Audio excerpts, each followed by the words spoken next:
Vous écoutez De sang et d'océan. Un livre écrit par Priscilla Turcotte et lu par la voix modélisée de Catherine Brunet. Prologue. Il y a fort longtemps, un ange déchu s'est rebellé contre le Créateur en s'accouplant de force avec une fille de la terre. Il la laissa pour morte et totalement nue dans les eaux salées de la mer, sous une lune qui flotte sur une mer d'écume. Ce qui engendra les sirènes connues pour leur chant envoûtant et leur beauté irrésistible. Elles ensorcelèrent les marins pour boire le sang de ces hommes afin de se venger. Certaines sortent de l'océan, puis se transforment par une mue, en laissant leurs écailles sur le sable, afin de marcher sur la terre. Ensuite, elles sont à la recherche de plus en plus de sang, affrontant ainsi la douleur. Chaque pas est un véritable effort et les respirations leur brûlent les narines. Dans cette vaste immensité, quelque part, les vagues nous apportaient des poissons et parfois des épaves. Le courant leur obéissait. Par malédiction, lors d'une nuit éclairée par les rayons de la lune, on put apercevoir, perdue sous un lit d'algues et de sable, une légende apparue sous une barrière de corail. Un mythe voulait que les sirènes ne soient jamais éteintes. Il est dit que la pierre de Neptune interrompt leur soif de sang humain.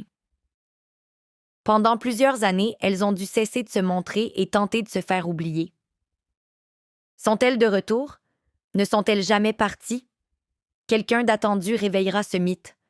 Une chose est certaine, c'est que le sang coulera à nouveau. La nuit enveloppa le panorama d'un noir d'encre et la lune opaline s'offrait un spectacle de plusieurs spectrales. Une silhouette surgit brusquement de nulle part, tout à coup près d'elle. Une angoisse paralysante lui noua soudainement l'estomac. Submergée par une palette d'émotions allant de la colère à la peur, Méride à la beauté envoûtante, fut prise dans un filet alors qu'elle attendait l'enfant qui allait tout changer.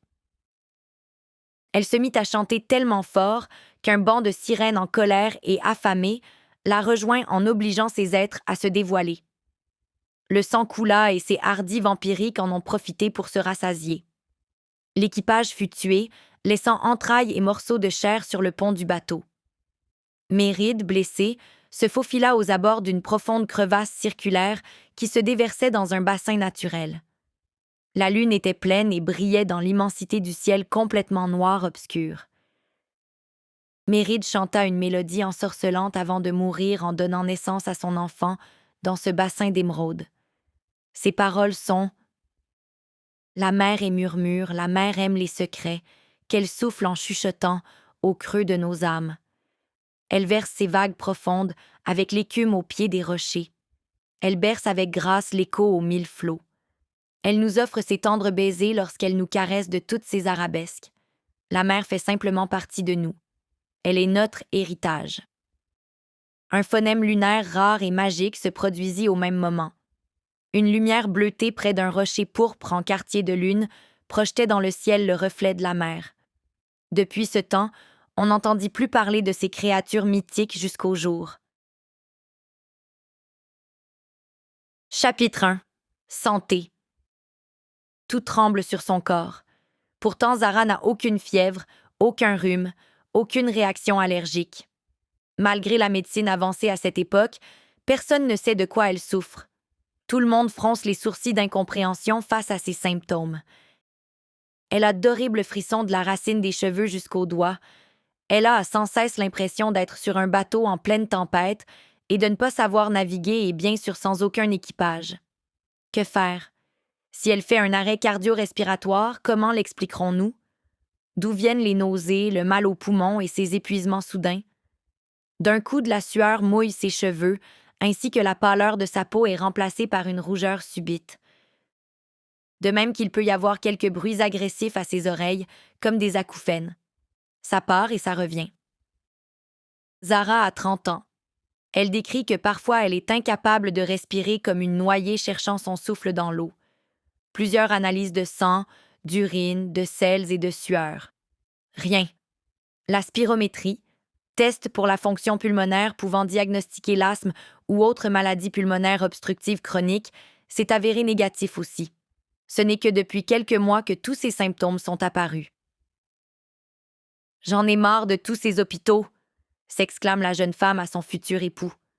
« Je sais, il ne faut pas lâcher. Ils vont trouver quelque chose.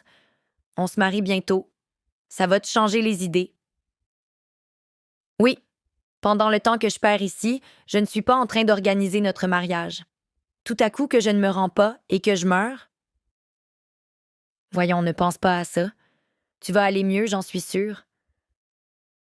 Que je t'aime. J'ai hâte d'être ta femme. Assise sur le lit d'hôpital, en attente des derniers résultats, James tient la main de sa copine. Il la regarde avec amour et peu importe, il va l'aimer même dans la maladie. Comme ils vont bientôt se promettre pour le meilleur et pour le pire. Il veut rester optimiste pour sa bien-aimée épuisée. Madame Marshall, dit le médecin, une femme aux cheveux longs et gris qui porte sa paire de lunettes au cou attachée par une chaînette, entre dans la chambre. Nous avons vos résultats. Zara, inquiète, attend le verdict en serrant fort la main de son copain. Vos tests sont normaux. Votre analyse biochimique sanguine qui mesure enzymes, électrolytes, lipides, hormones, sucres, protéines, vitamines et minéraux, ainsi que tous les autres indiquent que tout est normal. Pour le moment, vous avez une maladie inconnue. Voyons, c'est impossible qu'il n'y ait pas une seule piste, ajoute James. Il y a peut-être le séquençage de votre ADN, mais ce ne peut pas être concluant. Comment ça? Un pourcentage du génome humain est constitué de séquences d'origine rétrovirale, mais ces rétrovirus représentent des vestiges d'interrogation ancestrale qui font partie désormais du génome humain. C'est l'évolution. L'humain a des gènes en commun avec plusieurs choses comme le chimpanzé, la souris, la vache, le ver, la banane et même la levure. Les espèces vivantes partagent de nombreux points communs. Comme vous, votre pourcentage est un peu ressemblant au poisson. Alors, pour le moment, je vous conseille du repos et évitez toute source de stress. Faites de la relaxation. Croyez-vous que je vais mourir de cette maladie? Écoutez, Madame Marshall, profitez de la vie, de votre mariage et découvrez de beaux endroits. Nous, de notre côté, allons continuer de chercher. Revenez nous voir si jamais d'autres symptômes apparaissent. Zara et James repartent de l'hôpital pas plus avancés et sans diagnostic précis. La déception s'échappe en un soupir désappointé. Pour le moment, elle va se concentrer sur le mariage et se reposer. Elle est en arrêt de travail pour une durée indéterminée. Dommage, elle adorait son travail comme intervenante sociale auprès des gens plus démunis dans un centre communautaire. Son futur époux James est un chargé d'affaires qui gère et développe les portefeuilles clients à qui il vend des produits financiers.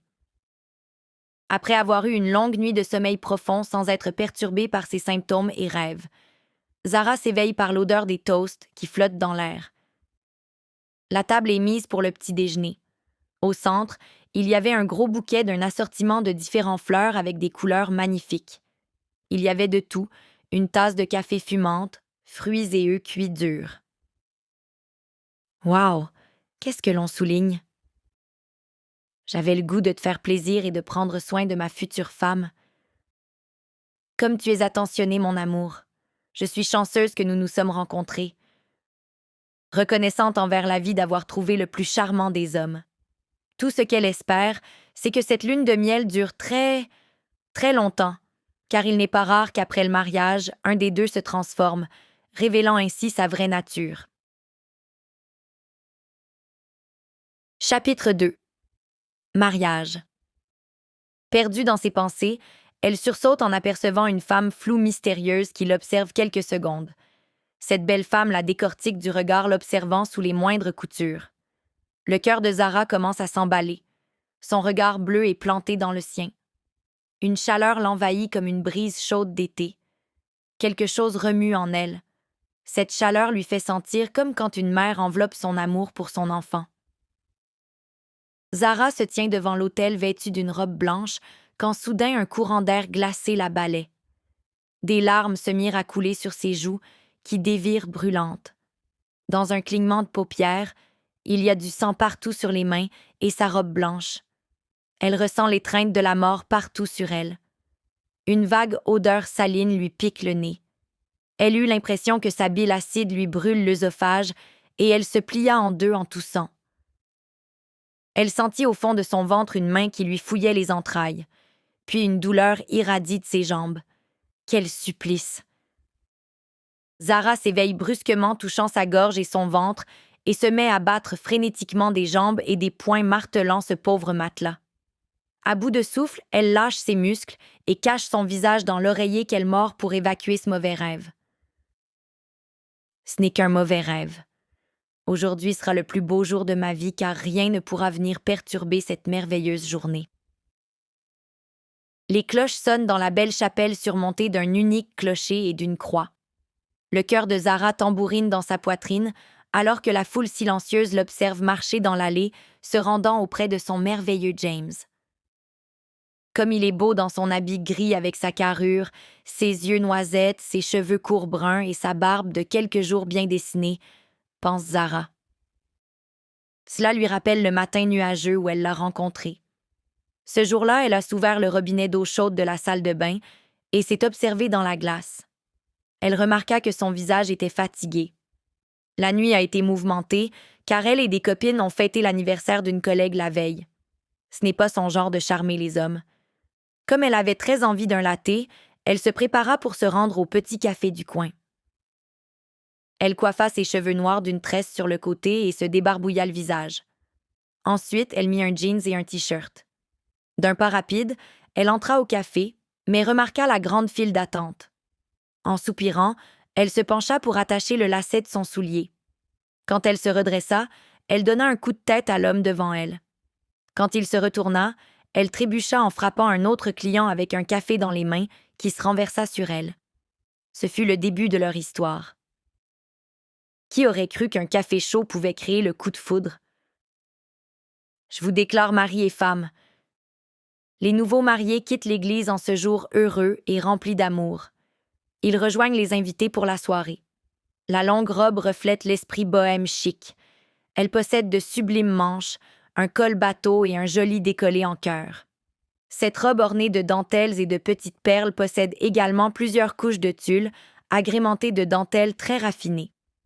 Zara adore les perles depuis le jour où elle s'attardait devant la vitrine d'une petite boutique. Son regard croisa un collier de perles blanches.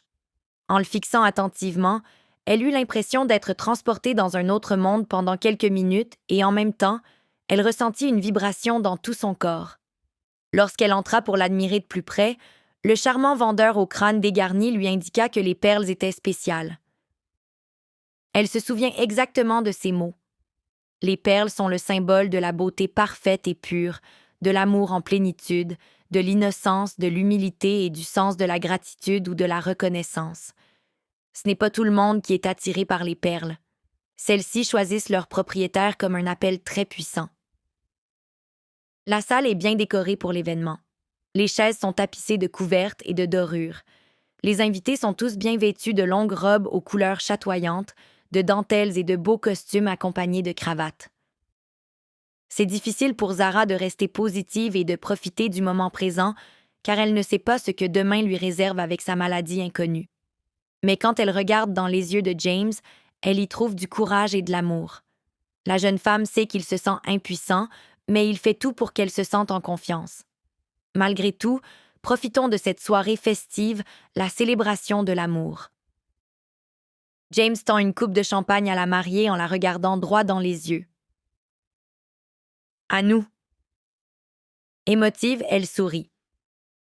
À notre futur. Ils boivent une gorgée de la douce amertume de la fraîcheur du champagne. La musique vient de glisser sur une ambiance lancinante. Zara se lève avec un large sourire et entraîne son mari sur la piste. Elle a rêvé avec espoir de voir un jour comme celui-ci arriver. Elle sent qu'elle a des ailes. La musique se ferait un chemin dans leur corps qui s'abandonne au rythme en se levant sur le plancher de danse. Ils font maintenant un pour avancer sur le chemin de la vie.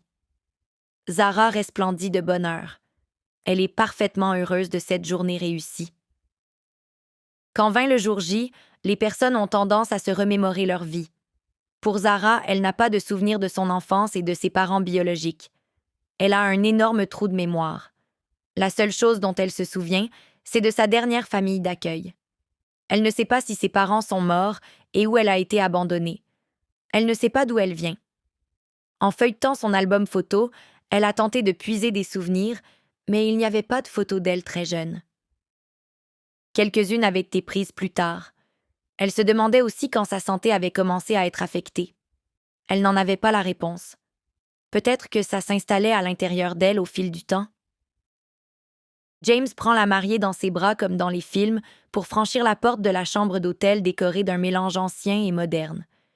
Murs blancs et toiles peintes par des artistes peu connus, donnant ainsi une atmosphère chaleureuse pour les nouveaux mariés.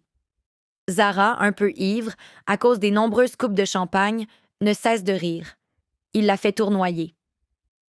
« Pas trop vite, je vais vomir !» ricane-t-elle. James la dépose doucement sur le lit en souriant. Une enveloppe bleu pâle est déposée sur l'oreiller en soie blanche. « Regarde, James, on a un cadeau !» dit Zara avec curiosité. James prend l'enveloppe et l'ouvre en se demandant à haute voix « Qu'est-ce que cela peut bien être ?» Il regarde Zara avec des étoiles dans les yeux. « Allez, dis-moi ce que c'est. » 2 billets d'avion et un tout inclus pour l'île d'Émeraude. « Wow, de qui? » James continue la lecture de la lettre qui accompagne le voyage. « Profitez de ce voyage de noces. Laissez-vous bercer par le soleil, la mer et les secrets marins de ces eaux émeraudes et ces êtres spéciaux. Ce n'est pas signé. » Wow, mon premier voyage au soleil.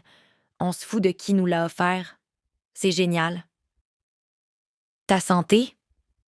Qui sait, le soleil et l'air marin me font sans doute du bien. Il ne faut pas que je m'arrête de vivre par peur de mourir, car je vais passer à côté de la vie. Tu as bien raison. Un voyage sera plus que bénéfique pour le corps et le cœur. Zara s'installe à genoux sur le lit et descend la fermeture éclair de sa robe en disant mielleusement « Hey, mon amour, c'est notre nuit nuptiale. Si tu m'aidais avec ta bouche à enlever ma robe. » Sous les mètres de tissu, Zara dévoile des sous-vêtements en dentelle blanche qui épousent parfaitement ses formes et un porte-jartel donnant à son mari une petite lueur dans le regard et un sourire qui annonce très bien la suite. J'aime le projet. Ils oublient tout en un instant et se concentrent sur leur nuit de noces en se donnant amoureusement l'un à l'autre. Zara s'éveille en sursaut, la bouche sèche et la gorge en feu. Elle se lève pour prendre une gorgée d'eau. Ce liquide naturel formé d'hydrogène et d'oxygène eut l'effet adoucissant quelques instants. Elle avait beau reprendre et boire d'un trait le contenant du verre. Rien ne semble apaiser totalement ses sensations dans sa gorge. Elle ouvre la fenêtre afin de respirer l'air. Elle constate que le monde est immense et qu'elle désire de profiter du temps pour accomplir ses désirs et de se réaliser en tant que personne. Aucune idée du temps qui lui est alloué, mais elle veut en profiter. Elle entame une très longue marche de courage et de volonté pour ouvrir plusieurs portes. Après avoir humé l'odeur sucrée des fleurs et apporté son regard vers l'infiniment grand ciel, en remercie la vie d'avoir mis sur son chemin un homme merveilleux. Elle retourne auprès de son époux avec la certitude que les demains seront de pur bonheur remplis de souvenirs. Elle s'est endormie en rêvant à plusieurs verres d'eau. Chapitre 3. Voyage. Chants anciens, symboles étranges, difficultés respiratoires, goût d'algues dans la bouche et de sang, visage flou d'un homme aux cheveux longs et bruns, les yeux qui brûlent. Puis, accoudée sur la barrière d'une terrasse, Zara observe les vagues déferler devant ses yeux. Elle s'imprègne de l'air marin, appréciant le son qui la convainc de s'approcher. La mer la veut. Elle se met subitement à vomir des algues par la bouche. Elle s'éveille brusquement, la main sur la poitrine, le cœur qui fait des bonds ainsi que le goût de l'eau salée dans la bouche. « Ça va, mon amour? » Les yeux exorbités et la respiration haletante, quelle étrange impression! Elle constate avec surprise qu'ils sont encore dans l'avion et qu'elle s'est endormie. « Oui, ça va. C'est un mauvais rêve. »« On arrive bientôt. Regarde. » Zara se penche vers le hublot. Elle est sans mots devant la couleur de cette mer turquoise émeraude. L'eau a l'air de scintiller au soleil. Un sentiment de bien-être et de sécurité l'envahit. Une chaleur la traverse. L'avion amorce sa descente vers l'aéroport. Il atterrit sans problème sur le tarmac. Le couple a très hâte de voir le sable blanc, leur chambre, ainsi que de ressentir les rayons chauds sur leur peau. De sang et d'océan. Le moment de la journée où le soleil brille en reflétant sur l'eau sa couleur bleu mystère est celui qu'il prend pour... Nous espérons que vous avez apprécié cet aperçu. Pour continuer à écouter ce livre audio sur Google Play Livres, utilisez le lien dans la description de la vidéo.